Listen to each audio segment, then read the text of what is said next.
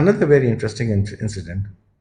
Now here is a select portion. Although Muslim pressure for Pakistan was increasing, there was still no sign that the British government would give way on this issue.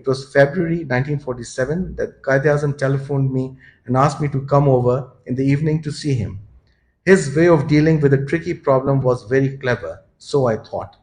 He started by asking me if I still regarded him as the leader of the Muslims of India and would I obey his orders. In the situation I was in, I could only reply yes. He then went on to say that he was afraid he was not going to get Pakistan unless some serious trouble was created. The best place to do this was northwestern frontier province with the tribes. In his view, it was important to demonstrate Muslim anger before the British actually handed the country over to Congress. If Pakistan was not conceded by negotiation, we must fight. If negotiations had failed by the middle of May, he wanted me to resign from the service, go into the tribal territory, and start a jihad. He said that according to his information, I could achieve this if I really tried. His request took my breath away. My association with the British were of long standing. I was very fond of them, and they included some of my best friends. With Hindus too, my relations were excellent, and I had some very good friends among them. Having worked for such a long time in different political agencies, I knew better than anybody of the great efficiency of the British system of control over the tribes and their rapid intelligence network. Besides, the risings, if they took place, would mean bloodshed. This could only take the form of raids in the settled areas, which quite a few Hindus can be harmed. All this passed through my mind in a flash, yet I decided to fall in with Quaid-e-Azam's plan. If the Muslim leader, with all his knowledge of the political ramifications, was of the view that a certain courage was necessary to safeguard the future interests of Muslims, I felt it was not for me to raise objections or to question it. I had no desire to be branded as a man who was found wanting when the time for action came.